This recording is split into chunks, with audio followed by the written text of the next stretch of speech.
논파하는 거라 그랬습니다. 그죠? 깨는 거라 그랬습니다. 그러면 깨는 대상이 있을 거 아닙니까? 도대체 무엇이 잘못됐다고 비판하고 깨는 것인가? 그 대상이 분명히 있다는 거죠. 그거를 보지 않고 바로 중론을 보게 되면은 좀 그럴 것 같아서 일단은 중론이 용수가 잘못됐다. 거기는 이걸 모른다. 라고 했던 그 대상이 되는 불파불교. 이 불파불교에 대해서 개론적으로 한번 좀 뭔가에 대해서 전체적인 아주 멀리서 숲을 한번 딱 보는 걸로 한번 해봐야 되겠다. 그래서 아비달마 구사론 해제라고 해서 한번 했습니다. 뭐 이렇게 봐도 잘 모르겠죠, 그죠? 네, 내용이. 그러나 내용은 사실 간단합니다. 안에 있는 내용이 무지 복잡해요. 구사론 내용이 아주 복잡합니다. 어렵습니다. 참 어렵습니다. 저도 제가 아비달마 구사론을 접한 거는 동대 2학년 때 아비달마라는 수업이 있어요. 수업이 있어서 그 수업을 들으면서 아비달마에 대한 개론을 배우고 뭐 시험도 치고 이렇게 하면서 너무나 어렵고 힘든 그런 내용들이고 또 꼭 좀 알아야 될 것 같아서 공부 열심히 하는 스님들하고 스터디를 했습니다. 아비달마 구사론 스터디를.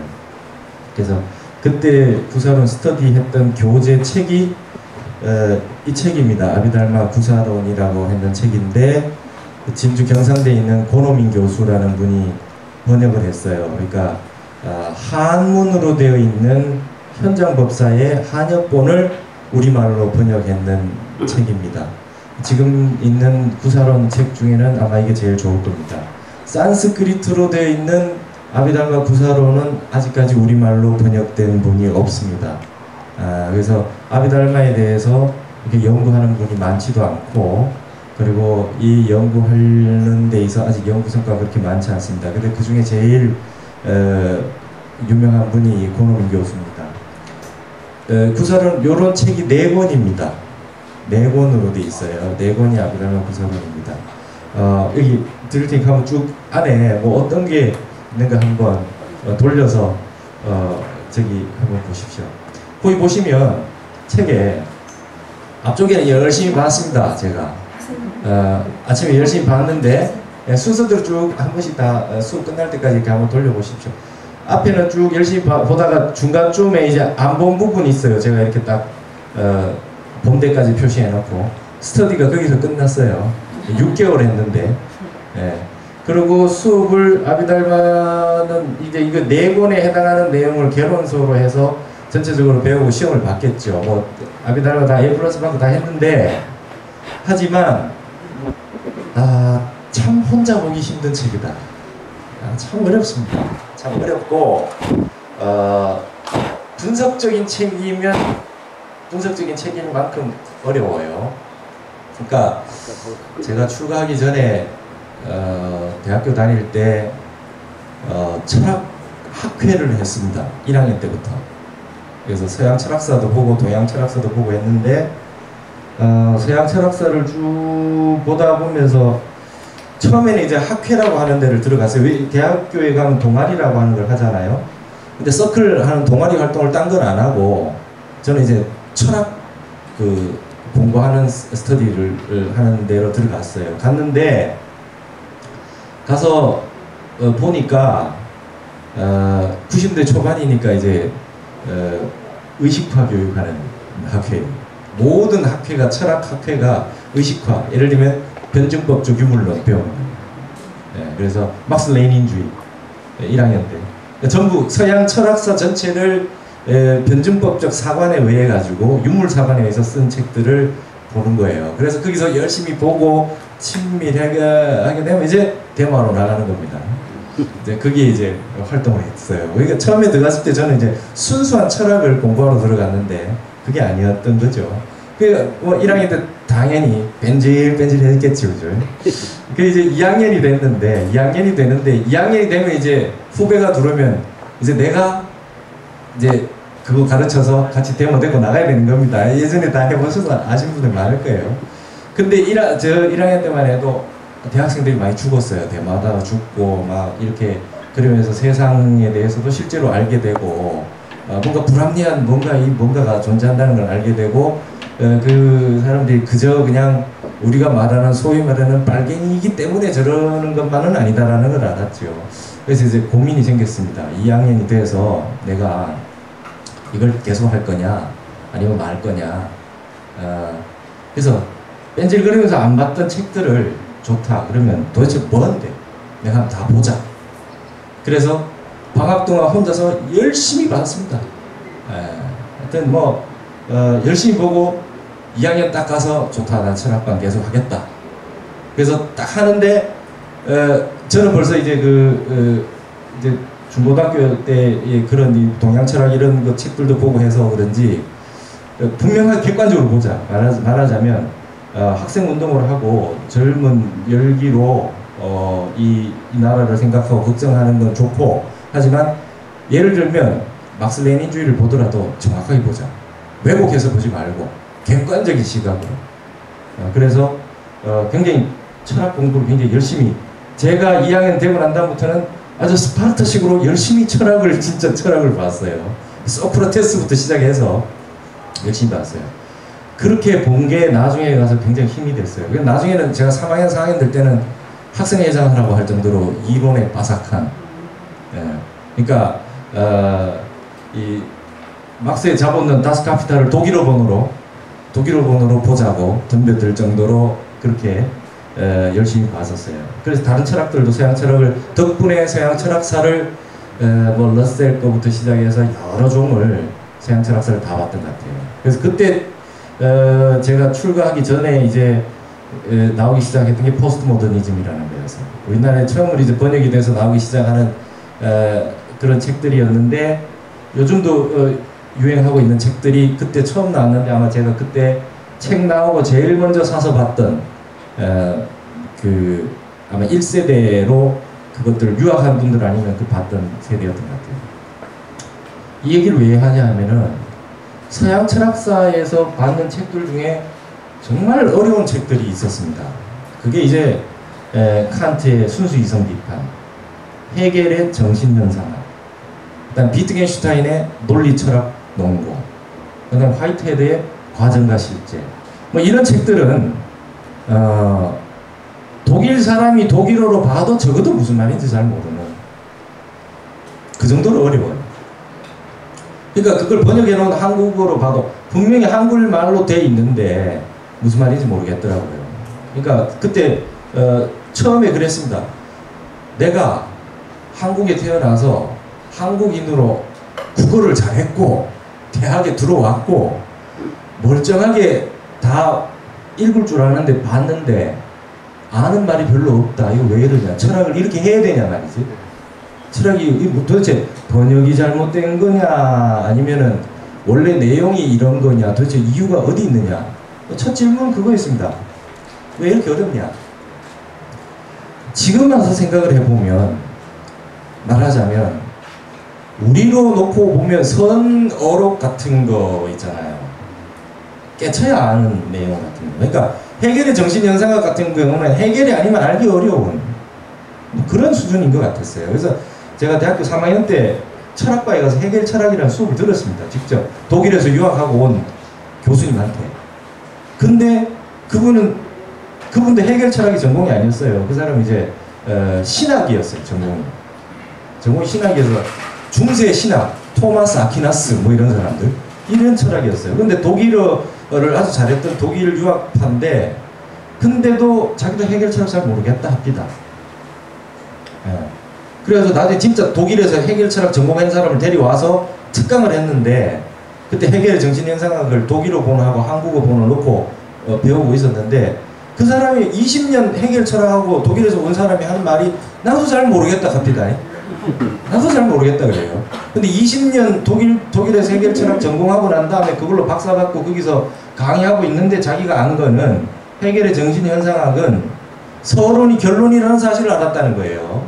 서론부터 보면 아무도 모른다는 거예요.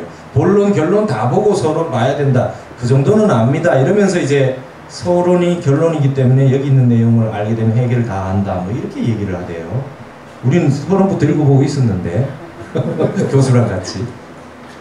이게 왜 이렇게 어렵냐?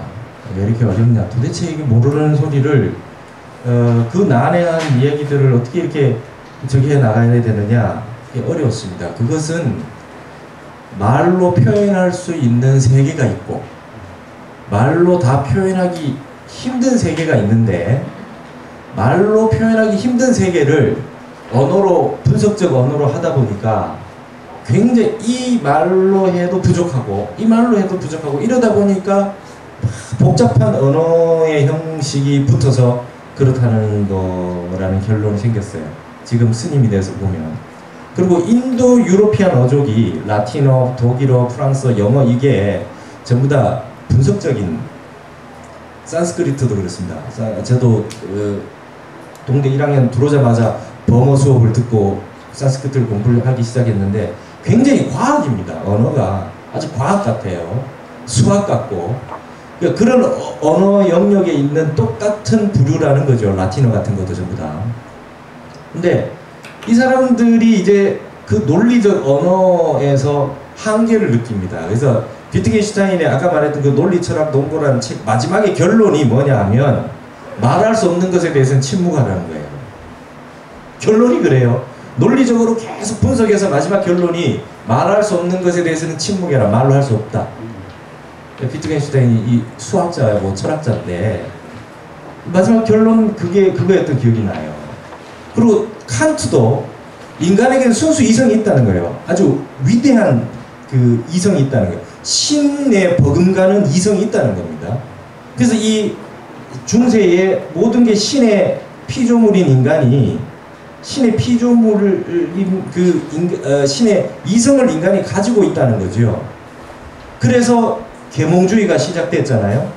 르네상스라고 하는 게. 그래서 그 칸트도 바세이스트 아프코레로 무엇이 계몽이란 무엇인가라는 책을 써서 계몽이라고 하는 인간이 위대하다라고 하는 것을 발견해낸 소리 높이 외쳤던 그 칸트가 순수 이성 비판에서 뭐냐면 인간에게 진짜 순수 이성이 있다. 그런데 그 순수한 이성마저도 해결하지 못하는 게 있다는 거예요. 그 이성으로도 알기 어려운 게 있다. 그게 안티노미라는 거예요. 이율 배반이라는 거예요. 신이 존재하냐 존재하지 않느냐라고 하는 거는 인간의 순수 이성으로도 판단할 수 없다는 거죠. 그러니까 이 사람들이 엄청난 철학과 논리, 수학, 과학을 동원해서 총동원해서 어마어마한 것들을 해냈습니다. 지금 과학 문명, 물질 문명 다 만들어냈어요. 근데 그 사람들이 결국은 궁극적인 부분에 가서는 전부 다 판단 보류입니다. 말할 수 없는 것에서 침묵해야 되고 그 순수 이성마저도 비판받아야 되는 거고 그렇다는 거예요. 그리고 해겔의 정신현상학도 결론은 절대 이성이 있다는 거예요. 가이스트 절대 이성이 있다는 거예요. 근데 그게 절대 이성이 현현한다 이 세상에. 이거 마치 진여 같은 겁니다. 지금 생각해보면 진여와 같은 어떤 그 진정한 불성 같은 게 있어서 그게 현현한다는 거예요. 근데 그게 드러날 수도 있고 안 드러날 수도 있다는 건데 그 드러나는 사람만 알 수 있다는 거죠. 안 드러나는 사람 몰라요. 근데 그렇게 복잡한 그 논리의 과정을 거치고 마지막으로 도달한 서양 철학사의 지금 주류는 뭐냐면 해체입니다. 해체.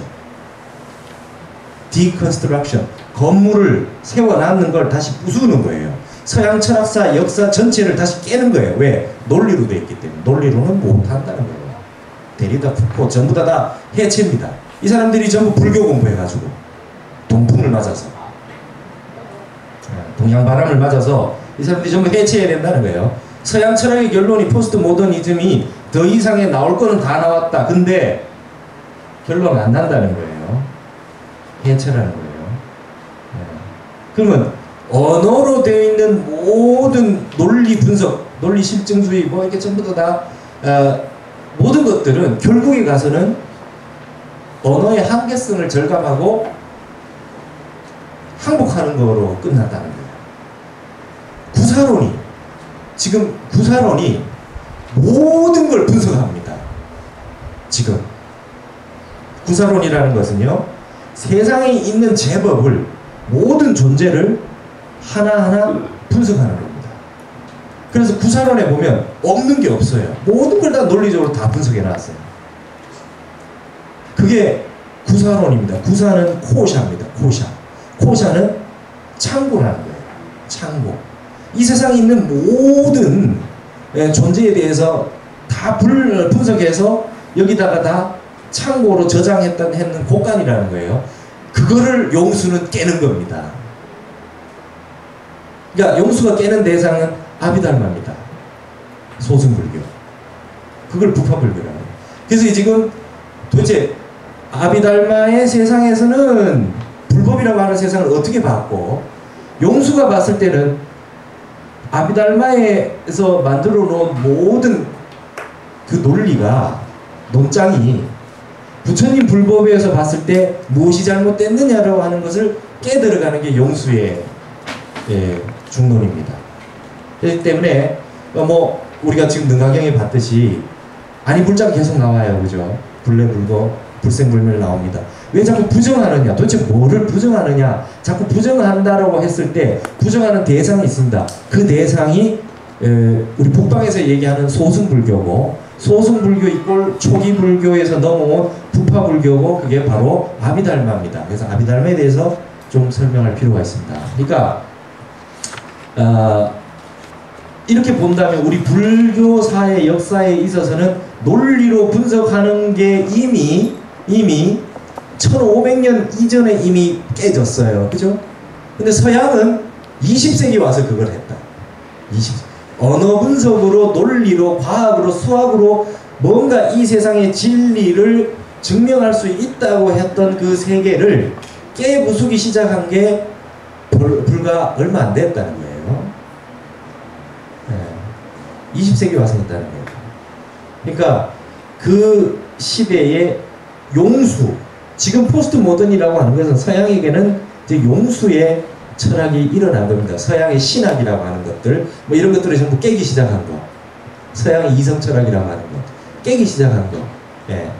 그러니까, 그러면 그거를 서양이라고 하는 세상은 인간의 이성이라고 하는 걸로 그걸 다 감당이 될 거라고 생각했는데, 우리 불법에서는 깨쳐야 각자리, 예.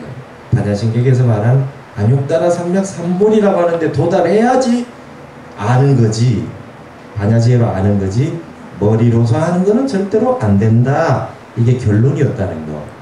불법이 얼마나 빠르냐는 거. 그러니까 부처님 지혜가 철학 사상이 도달할 수 있는 거에 얼마나 빨리 이미 이 세상에 결론을 내놨냐 하는 거를 알 수 있습니다. 그래서 지금 이런 장황한 서양 철학사를 얘기하는 겁니다. 자, 여기 첫 페이지에 보시면, 여러분 그 2번에 보시면 아비달마라고 하는 제목이 있어요. 그죠?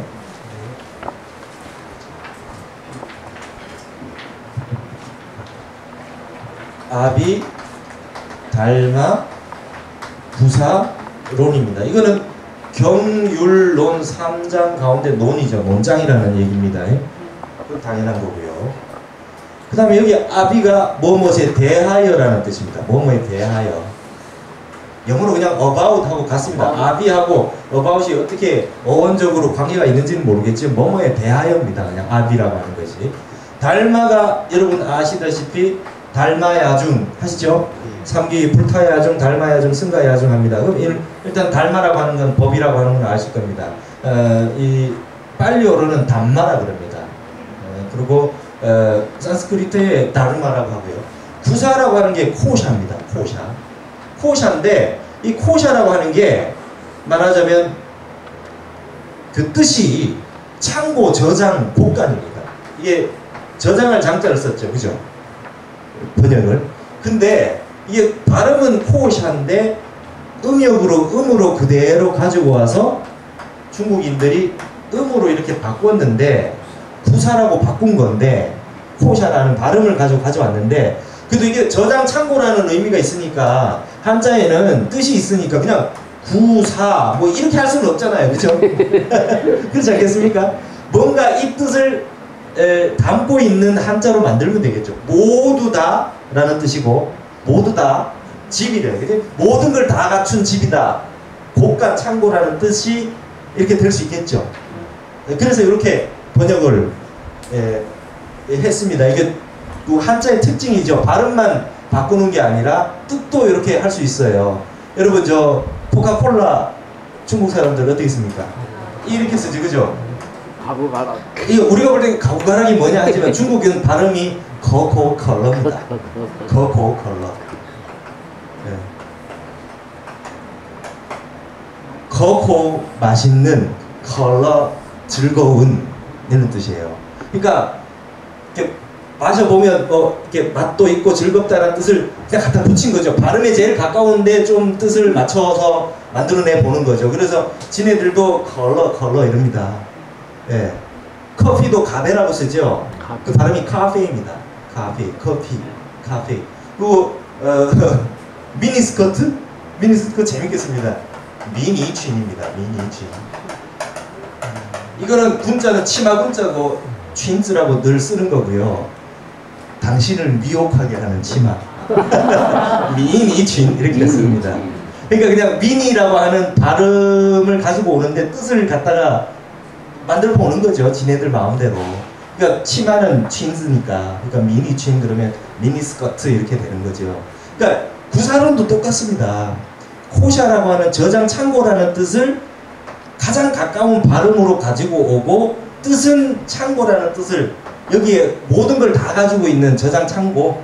우리가 열애장 했을 때 장식 했을 때 그 장자의 뜻을 이렇게 바꾼 겁니다. 그러면 뜻은 간단한 겁니다.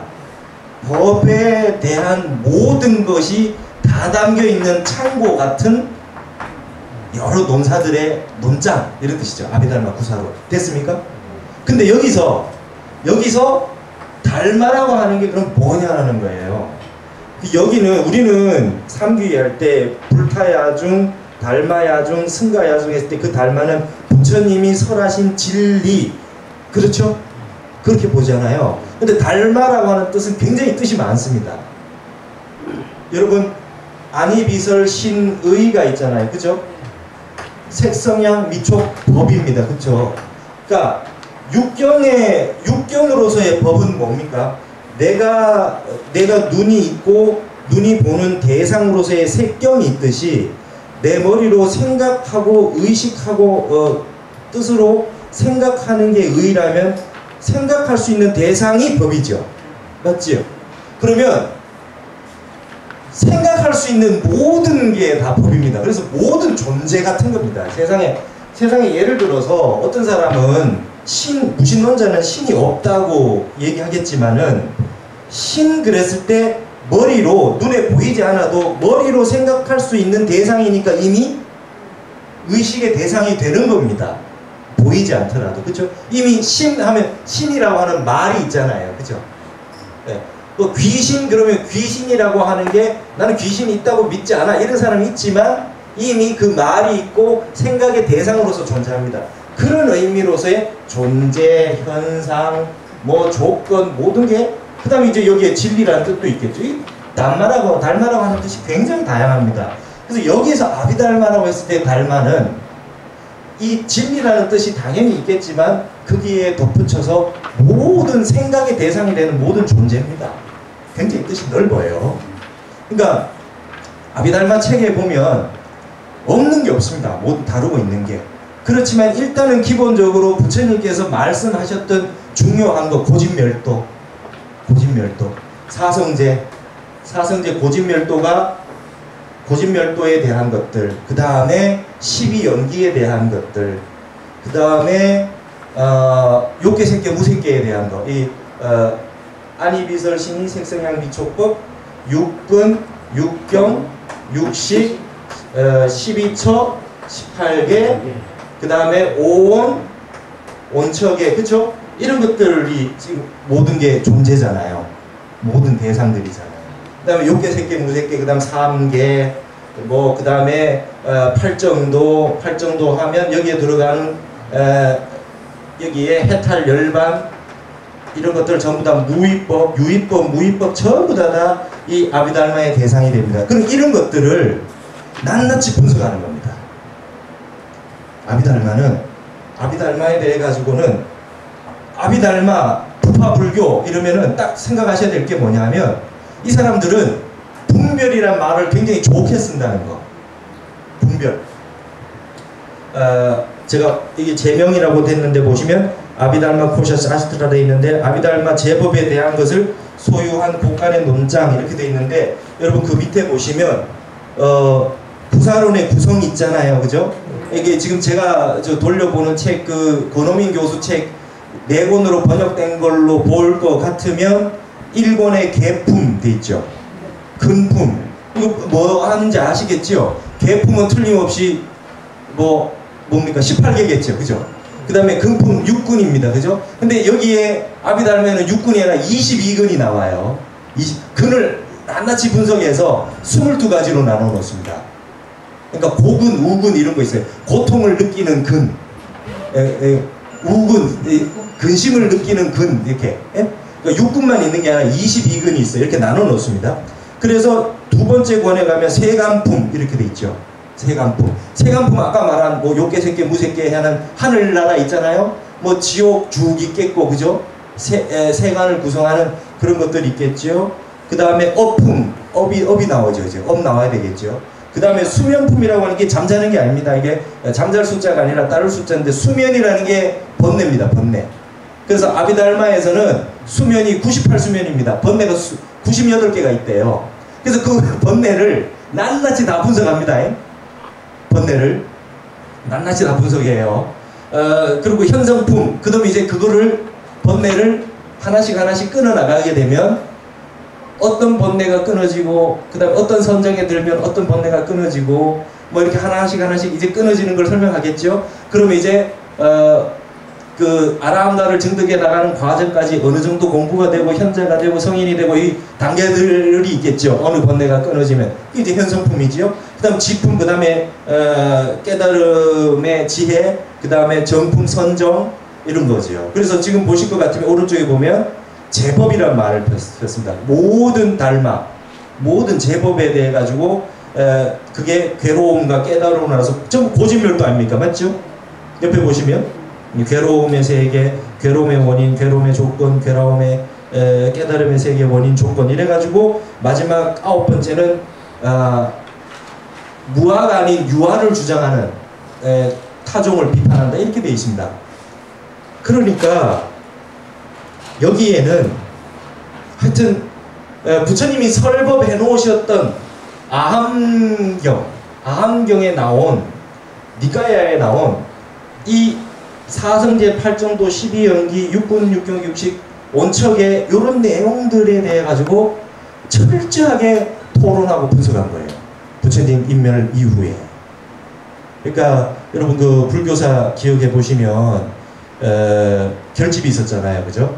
1차 결집, 2차 결집, 3차 결집이 있으면서 처음에 결집이 이루어지면서 율장 때문에 상자부, 대중부 나눠졌지요. 그 다음에 점점 내려오면서 부파가 20개로 나눠져요. 20개 부파가 나눠집니다.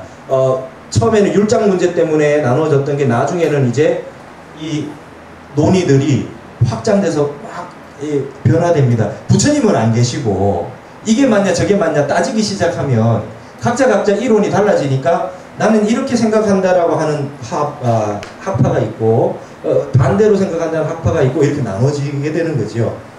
그래서 부파불교입니다. 그러니까 부처님께서 여러분 뒷페이지 보시면 뒷페이지 아비달마 구사론의 불교사적 지위에서 뒷페이지 보시면 그 설명해 놓은 게 밑에 보시면 처음에 초기 원시 불교가 있었습니다. 이건 부처님 당시에 부처님이 제자들한테 설법하신 내용이죠. 그죠? 그 다음에 부처님이 인멸하시고 나서 대승불교가 일어나기 이전에 이게 이제 부파불교입니다. 그러니까 파가 많이 나눠져 있다는 거예요. 그 부파불교가 다른 말로 아비달마 시대입니다. 이런 내용들을 하나하나 놓고 주장하는 파별들이 달라지면서 서로 다르게 보이기 시작하는 거예요. 굉장히 복잡합니다. 20개 부파가. 그런 다음에 이것을 깨고 나온 게 용수가 등장하는 거예요. 네. 용수가 등장하는 거예요. 그러니까 이렇게 이제 전체적인 그림을 좀 그려놓고 보셔야 됩니다. 여러분 1번 보세요. 아비달마의 발전과 설일체 유부 논서 이렇게 되어 있습니다. 그러니까 여러분 설일체 유부입니다. 이 말 속에 모든 해답이 다 있어요. 일체가 모든 것이 있다라고 설하는 부파입니다. 아비달마는. 자, 여러분, 이 내용 자체가 육군이 있다고 전제해 놓고 육군을 분석하겠죠. 당연히. 그러니까 인간의 육식이 있다고 전제해 놓고 철저하게 분석에 들어가는 겁니다. 오온에 대해서도 마찬가지고 사성제도. 그러면 고통이라고 하는 게 있다고 전제를 딱 해놓고 고통이 어디서 왔느냐? 집착에서 왔다. 이게 번뇌라고 하는 게 딱 전제가 되어 있습니다. 그 번뇌에 대해서 분석하고 그 번뇌를 없애려고 그러면 멸하기 위해 가지고는 팔정도를 닦아야 된다. 어떻게 닦아야 되냐? 수행해야 된다. 그랬을 때 어떻게 번뇌의 종류가 딱 있는데 이걸 하나씩 멸해 나가는 게 이런 게 다 멸하는 게 하나하나 있다. 이렇게 놓고 보는 거죠. 다 있다고 보는 거예요.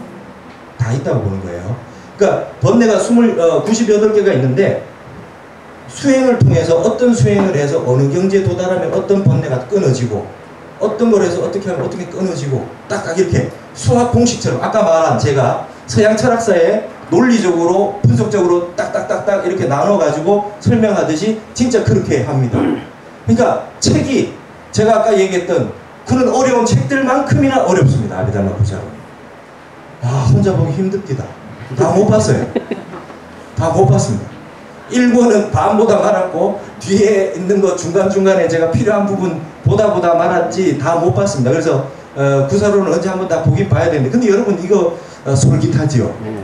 여러분 솔깃할 겁니다. 이게 지식이나 학문이나 뭔가 이게 알고 싶은 욕망이 있는 분들은 솔깃합니다. 도대체 이거에 대해 가지고 어떻게 얼마나 자세하게 설명해놨냐. 번뇌는 뭐가 있고 어떻게 끊어서 선정에 들면 어떻게 선정에 들고 처음에 세계 선정에 딱 들면 어떤 번뇌가 탁탁탁 끊어진다. 설명이 딱딱딱 수학 공식처럼 나와 있어요. 세계 선정에 딱 들면 22개 근 중에 4개가 딱 끊어진다. 막 이렇게 딱 나와요. 곡은 우근이 없다. 고통을 받는 근이 없어져요. 선정에 딱 들면 근심을 느끼는 근이 딱 없어져요. 남녀를 느끼는 근이 딱 끊어져요. 4개가 남근, 여근, 우근, 고근이 딱 끊어진대요. 선정에 딱 들면. 그러니까 이건 무슨 공식 같은 게 솔깃합니다. 좋습니다. 이게 지금 제일 권장해서 한번 공부해보라고 하는 이 목사님들 끝내줄 겁니다. 지옥의 종이 돼서 하늘에 어떻게 잘 돼 있고 그 하늘은 어떻게 구성돼 있고 지옥은 어떻게 돼 있고 낱낱이 설명이 다 돼 있어요. 그래 놓고 그 논사들 가운데 선정에 들었던 사람이 이 부파는 이렇게 서로 싸웁니다. 아니다. 내가 공부해보니까 그거 아니던데 다투고 싸우고 그렇게 해서 많이 나온 게 여기 보십시오. 1번에 보세요. 아비달마 구사론이 나오기 전까지 얼마나 아비달마 책들이 많은지. 그렇죠? 그러니까 첫 번째 불교사를 공부할 때에 큰 흐름을 알아야 됩니다. 그러지 않고 그냥 이런 사실을 모르면 아비달마 집 이문 종론 다 읽고 그 다음에 법원 종론 다 읽고 이렇게 읽어가지고는 다 다른 소리 하거든요. 부파별로. 그리고 마지막에 결정판이 아비달마 구사론입니다. 그러면 아비달마에 대해서는 어떻게 됐든 간에 아비달마 구사론을 보면 앞에 내용들에 대해 가지고 전부 다 정리해서 이건 틀렸고 맞고 벌써 분석이 다 끝난 겁니다. 누가 했습니까? 세친이 했어요. 인도말로 바스반두. 세친이 이걸 했어요. 구사론을 쓴 사람이. 대단한 세친이잖아요. 세친 형이 무착입니다. 네. 무착보살이 세친한테 그래요. 야 이제 아비달마 그만하고 이제 대승 공부해라. 이렇게 얘기합니다. 그래가지고 구사론 정리하고 세친이 대승으로 넘어와서 유식 30송을 씁니다. 그 유명한 유식학 공부하려면 기본적으로 보는 유식 30송이라는 책을 세친이 써요. 그러니까 소승을 끝내고 대승문을 여는 그 브릿지, 다리가 되어준 사람이 세친이에요. 그러니까 도인이라고 볼 수 있다 이렇게 보는 거죠. 근데 여러분 세친 보시면 연대가 2개가 나와 있어요. 그러니까 이게 지금 인도는요 우리 북방처럼 우리 동양처럼 연대에 대한 이렇게 철저한 게 부족합니다. 우리는 저기 상고시대 BC에도 주나라 그러면 주나라 무슨 왕 연호가 붙고 거기에 그 간지가 붙어요. 그죠? 임진년 뭐 이렇게 나옵니다. 너무나 자세하게. 근데 이 사람들은 그런 개념이 잘 없어요. 역사의식이나 이 귀문의식, 이 문장으로서 역사를 남기는 게 부족합니다. 그래서 막 몇백 년이 왔다 갔다 하기도 하고 그 사람이 연대를 제대로 고대의 이런 학자들 연대 제대로 아는 게 잘 없습니다. 우리는 정확합니다. 몇 년 언제 어떨 때 춘추 같은 게 보면 몇 월 며칠에 어떻게 어떤 일이 있었다. 벌써 2000 몇백 년 전 얘기들이 자세하게 기록이 돼 있어요. 근데 이 세친이 이러다 보니까 한간에는 구사론 쓴 세친하고 유식학 쓴 세친하고 다른 사람 아니냐 이런 얘기까지 나와요. 그건 정확히 모르겠어요. 저도 여기에 대해서는 집중적으로 뭐 세친이 2명이든 1명이든 지난번에 제가 한국학중앙연구원에 있었는데 독일에서 원효 연구한다는 분이 와가지고 How many? 원효가 도대체 몇 명이냐 그래요. 너무나 많은 저술이 있으니까. 예? 그러니까 설총 아버지 원효 말고 또 다른 원효 또 따로 있고 수행만 했던 원효 따로 있고 뭐 저술만 했던 원효 따로 있냐 How many 그러더라고요. 예. 그러니까 그러니까 업적이 많고 내용이 많으면 뭐 이렇게 뒤에 억설들이 나오기 시작하는 거는 뭐 당연한 일인 것 같아요. 이 구사론을 정리를 다 했고 유식 20론, 유식 30son까지 다 썼다. 그렇게 돼 있어요. 연대는 지금 미상이다. 이렇게. 그래서 어쨌든 우리는 뭐 이렇게 알고 있는 거죠. 소승을 구사론으로서 마무리 짓고 대승의 시작인 유식을 열었다. 그렇게 지금 알고 있습니다. 그래서 아비달마에 대한 그 모든 그 12번까지 이런 많은 내용들을 세친이 마지막으로 다 절충해서 맞고 틀린 거 자기가 다 칼질 다 해가지고 마지막으로 최종적으로 구사론을 썼습니다. 세친 제가 한번 읽어보면 설일체 유부에 출가해서 스승 붓다미트라가 상카야 외도와의 논쟁에서 대패하자 대비바사론의 교의를 깊이 통달한 뒤 구사론을 저술했다. 형이 무착의 대승불교로 전향하라는 권유로 육아유식학의 대표적인 인물이 됐다. 아비달마 논사와 육아유식설의 체계적 수립을 외에 대승불전에 대한 주석으로 유명하며 불속론을 지어서 열애장 사상을 해명, 열애장 사상까지 해명했답니다. 그러니까 우리 능가경에 이렇게 나오죠. 유식도 있고 그 다음 중간도 있고 열애장도 있고 그렇죠. 네. 벌써 세친이 벌써 그렇게 다 했다는 거예요. 그 정도까지 수준에 다 도달해 있다는 거죠. 근데 여기서 이제 세친 같은 경우는 설일체유부 모든 게 있다라고 하는 설일체유부 부파에다가 경량부라고 하는 다른 파에서 설일체유부를 좀 비판하는 내용들까지 다 통합해서 이 구사론을 썼다 그래요. 그래서 지금 이 두 장은 이게 지금 한 7, 8년 전에 제가 구사론 스터디 할 때 제가 지금 권호민 교수 책 보라고 했는 그 책에 해제가 있어요. 해제를 요약 정리한 거예요. 그래서 다른 스님들하고 스터디 할 때 나눠준 겁니다. 이게 한 7, 8년 된 거예요, 이게. 그러니까 구사론 해제 책에 이렇게 돼 있다는 거예요. 이렇게. 그래서 일단 여기에 대해서 굉장히 자세한 내용들이 많이 있을 것이다. 불교에 관해 가지고 대충 공이다, 뭐 없다, 이렇게 얘기하지 않고 불교도 이미 엄청난 분석과 치밀한 논증과 그 어마어마한 그 토론을 거쳐서 이런 이 과정이 몇백 년 존재했었다는 거예요. 그래서 결정판이 있었다는 거예요, 이렇게. 근데 4번 보세요. 아비달마에서는 굉장히 중요한 것이 택법입니다. 그래서 택법입니다. 선택할 택자죠, 그죠? 택법이고 이거 다른 말로 분별입니다. 분별 제법입니다. 이게 같은 말이죠. 그러니까 택이라고 하는 게 분별한다는 거예요. 여기 아비달마에서는 소승불교 부파에서는 분별이 좋은 말입니다. 우린 분별을 항상 피지 말아죠, 그죠? 이건 분별이 좋은 거예요. 왜?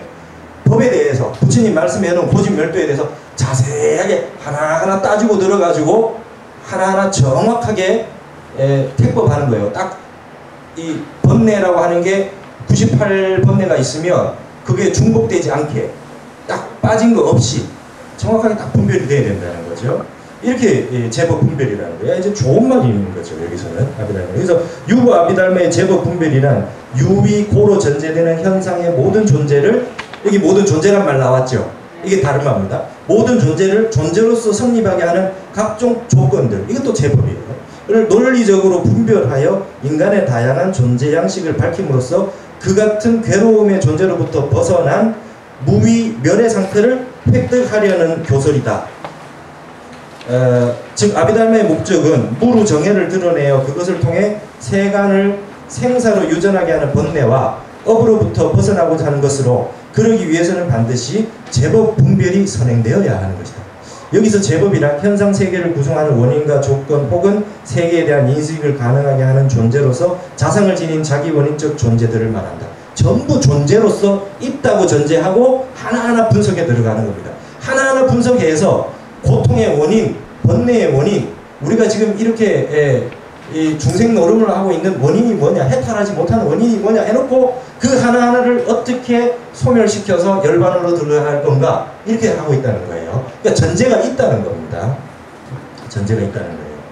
자, 여기에 이제 그 뒤에 뭐 세친에 대해서 비판 논서가 있고 그 본론 유통해 보시면, 그래서 이 산스크리트 본을 진제가 처음으로 한문으로 번역했다가 두 번째 이제 현장이 구사론으로 번역했습니다. 우리가 지금 주로 보는 구사론의 한역본은 현장법사본이고, 그 다음에 이제 이 구사론에 대해서도 또 조석이 달리겠죠, 그죠? 설명들이. 이제 구사론에 대한 삼소가 붙고 이렇게 합니다. 그런데 여러분 지금 불교대학 다니시고 공부하러 오신 지 오래됐어도 구사론에 대해서 공부는 별로 해본 적 없어요, 그렇죠? 불교대학의 스님들도 구사론 공부하는 스님이 별로 없어요. 최근에 연구를 많이 합니다. 너무 연구가 안 돼 있어서. 근데 이거를 다 알아야 되지 않겠냐? 이러십죠. 이거 공부를 해야 되지 않겠냐? 근데 왜 오자마자 우리는 일주문만 들었으면 무보진멸도, 그죠? 12연기도 없대요. 무무명, 영무명명지, 내지무노지, 영무노사지, 그죠? 무명부터 노사까지 전부 없대요. 그쵸? 없습니다. 아니비설신이도 없고, 색상향 미처법도 없고, 무한계 내지 무의식계, 안계부터 무의식계가 다 없다는 거예요. 아, 여러분, 이 부파불교, 여기 지금 4번에 보시면 사쿠라베라는 일본 학자가 태제로서의 아비달마, 안티태제로서의 중간, 신태제로서의 유식이라는 3조를 염두에 두어야 하므로 아비달마의 연구, 그 결정판인 구사론의 연구는 필수이다. 아비달마 설일체 유부의 제법 시류에 대한 비판으로 초기 대성 중간항의 일체 개공과 그것의 신태제로서의 유식하게 성립을 말한다. 이렇게 되어 있습니다.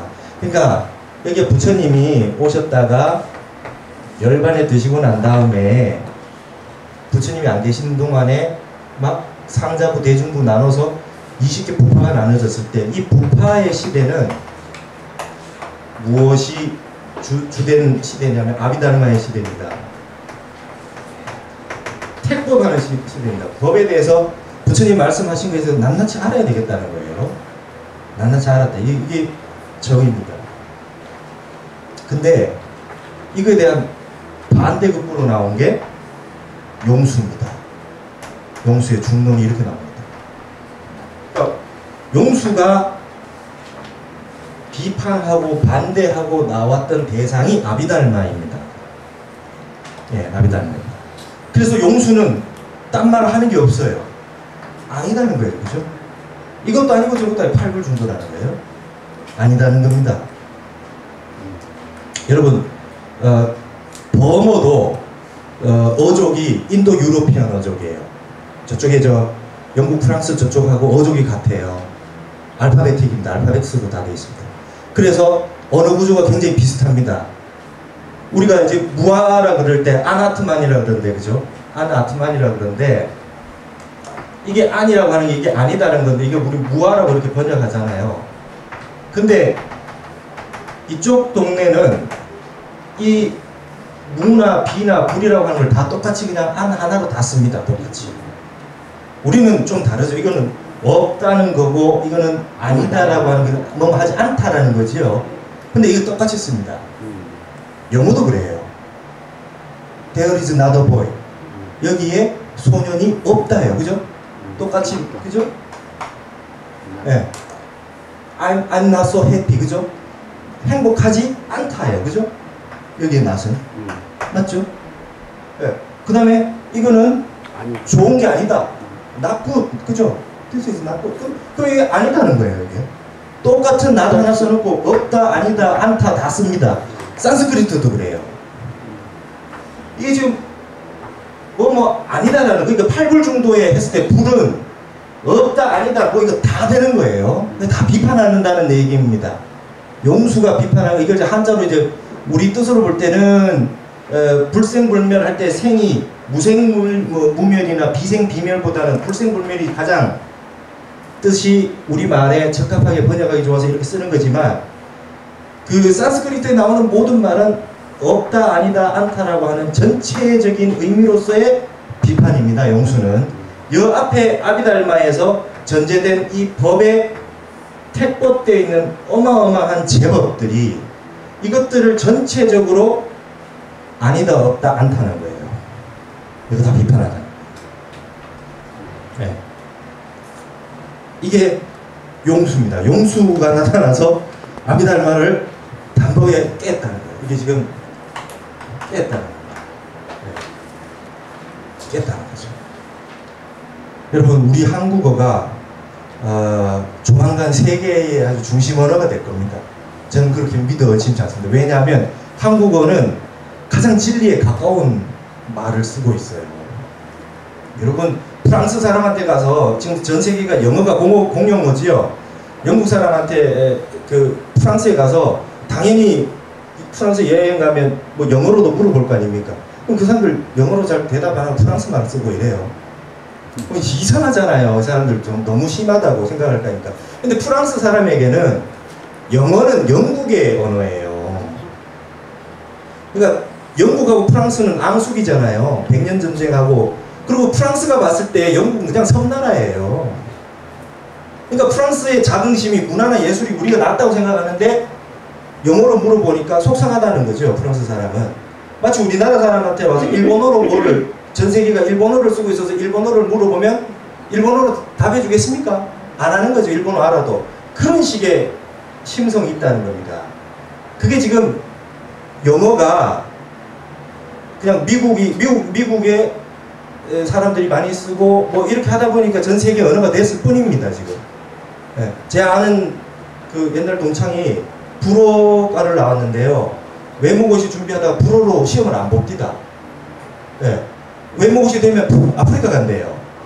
아프리카 식민지가 많아서. 프랑스 가는 것보다 아프리카 갈 확률이 많대요. 그러니까 식민지가 그렇게 많이 있잖아요. 근데 이 세상에 영향을 미치는 언어가 어떻게 되느냐에 따라서 이렇게 바뀌는 겁니다. 언어도. 예전에는 라틴어 세상이었어요. 유럽은.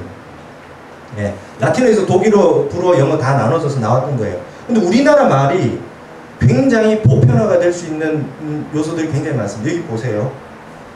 지금 여러분 이 용수의 얘기는 한마디로 뭡니까? 용수의 얘기는 이 법을 깨자는 거예요. 예. 법을 깨자는 겁니다. 이 사람들이 얘기하는 법을. 법이 있다라고 생각하는 것 자체를 깨야 된다. 이 스타트가 여기가 스타트가 아니라는 겁니다. 진리의 세계의 시작이 있음에부터 시작된 게 아니라는 거예요. 용수는. 예를 들어서 이게 시작이면 이게 각이다. 그럼 이거 공이다. 공의 세계가 스타트인 거죠. 진여의 세계가. 이게 각이니 공이니는 말도 붙일 수 없는 겁니다. 생각도 붙일 수 없는 거. 여기에서 부처님이 각자리에서 설법이 나왔죠. 설법이 나왔죠. 여기가 대장경 세계 아닙니까? 맞죠? 이게 대장경 세계입니다. 여기 지금 언어도 없는 깨달음의 세계에서 언어가 나왔습니다. 그래서 뭐 8정도 12형 이런 말이 있기 시작했어요. 법이라고 하는 것으로. 복장이 이렇게 있어요. 달마가 있습니다. 이 사람들은 아비달마의 한계는 뭐냐면 이쪽에 깨닫지 못한 상황에서 이걸 보는 거죠. 그죠? 이게 법이라고. 이게 법이라고 보는 겁니다. 여러분, 가계 반대가 뭡니까? 가계 반대가. 자, 깨쳤다. 안욕다라 삼작삼골이다. 반대 무명이지요. 근데 무명이라고 이제 앞으로 안 쓰려고 임팩트가 약한 것 같아요. 무명이라 그래, 난 뭐 무명 중생 맞아. 이러고 그냥 인정하고 넘어가요. 사람들이. 무명의 반대는요, 꿈입니다. 강의 반대. 꿈이에요, 꿈. 꿈에서 깨는 게 각이에요. 여러분 속상하죠. 여러분 70년짜리 한판 꿈을 꾸고 있는 겁니다. 솔직히 말씀하셨잖아요. 영웅 한포연이. 그러니까 꿈이라는 걸 어떻게 압니까? 깼을 때 알지. 어젯밤에 꿈 꾼 분 있지요? 오늘 아침에 일어나 보니까 그게 꿈인 줄 알잖아요. 그죠? 근데 꿈이 하루 이틀 사흘, 한 달, 두 달, 석 달, 1년, 2년, 3년, 10년, 20년, 30년, 60년, 70년, 80년 꿈이 갑니다. 꿈인 줄 모르죠. 그게 무명입니다. 우리 다 꿈꾸는 거예요, 지금. 꿈인 줄 모르고. 꿈속에서 돈을 벌고, 꿈속에서 고대 광실, 좋은 집을, 아파트를 꿈속에서. 부처님 가계 세계에서 봤을 땐 다 꿈입니다. 89살 돼야 여한 삼매를 환인 줄 안다 그랬잖아요. 환, 야마. 부처님 야마 부인. 그쵸? 야마라고 하는 게 이게 환이고 꿈입니다. 야마 세상입니다, 이게. 네. 다 꿈이에요. 그러면 자, 이게 지금 심각한 겁니다, 이게. 네, 그래서 이 장자에 보면 무슨 말이 있냐면 대각연우 지대문이라고 해요. 크게 깨달은 연후에 크게 꿈꾼 걸 알았다 그럽니다. 꿈에서 깨어나야 꿈꾼 줄 안다는 거예요. 그러니까 이게 지금 장자 얘기인데 불교 얘기 아닌데도 깨고 나면 다 똑같은 소리 합니다.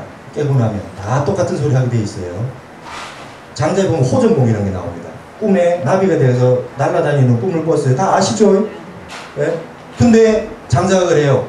내가 사람인데 꿈에 나비가 돼서 나는 꿈을 꾼 거냐? 아니면 내가 나비인데 사람이 돼서 한 70년짜리 꿈을 꾸는 거냐?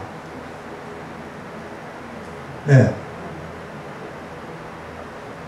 여러분, 부처님은 분명히 얘기했습니다. 반야신경에 원리, 전도, 몽상 해야 안욕다라 삼작삼보래요. 그쵸? 몽상, 꿈에서 멀어져요. 멀리 여여일 때에만 안욕다라 삼작삼보가 있다고 했어요. 모든 게 꿈이에요. 꿈. 네. 쇼프를 받으셔야 돼요. 네. 무명 그럴 때는 막 대충 니도 무명이고 나도 근데 꿈은 그러니까 죽겠죠. 네. 꿈 속에 도둑놈한테 쫓겨다니면서 땀을 펄펄 흘리고 꾸다가 딱 깨고 나면 아이고 꿈이구나 할 때 그 순간에 꿈 속에 있었던 번뇌와 고통과 괴로움이 있습니까? 없어요. 딱 한 방에 없어집니다. 각이 오면 이 세상에 있었던 여러분들의 모든 고통, 근심, 지금 가지고 있는 걱정들이 꿈 사라지듯이 딱 사라지는 게 각이에요. 그게 지금 부처님이 깨달으라는 거예요. 가가라. 팔만대장의 한마디로 가가라는 거예요. 근데 용수가 볼 때는 야 아비달마 이 짜식들이 정말 속상하다는 거예요. 정말 욕 나온다는 거예요. 용수가 볼 때. 왜? 꿈에 있는 사람들이 부처님은 가계 세계에서 해놓은 말씀을 이쪽에서 읽어요. 그게 지금 이까지가 각입니다. 그죠? 부처님은 이까지가 다 각이에요. 그죠? 말로 다 표현해놨기 때문에. 근데 꿈속에 있는 사람들은 부처님이 해놓은 말씀까지도 꿈속에서 봅니다. 꿈속에서 봐요. 이건 있는 줄도 몰라. 이쪽은 들어가지도 못해. 부처님은 마음이 텅 비어있는 법공 자리에서 완벽하게 한 생각도 일어나지 않는 대무심을 증득해서 완벽한 선정삼매를 통해 가지고 각을 이루고 세상이 모두가 한바탕 꿈이라고 하는 걸 아시고 이걸 벗어나려면 처음에 법문 안 하려고 그랬잖아요. 말할 수 없다 이거지. 꿈의 세계를 말로 표현할 수 없다 이거. 깨달음의 세계를. 근데 설법해 주십사 해서 법을 설했습니다. 대장경이라는 것을. 근데 사람들은 꿈속에서 경을 읽고 있다. 뭐 있다고 생각하고 이게 있다고 생각하는 거예요. 설일체 유부는. 아시겠어요? 그러면 용수가 볼 때는 꿈꾸는 사람이 다시 깨게 만들어 주려면 여기에 있는 아비달마라고 하는 세상에 택법의 세계, 오온이 있고 18개가 있고 고진멸도가 있고 이 세계를 다 싹 없애주고 타파시켜서 바로 각으로 들어가라는 거예요. 용수의 메시지는 이겁니다. 중론이라는 게. 네. 아까 한국어 얘기했잖아요. 그죠? 여러분 꿈을 깨다죠.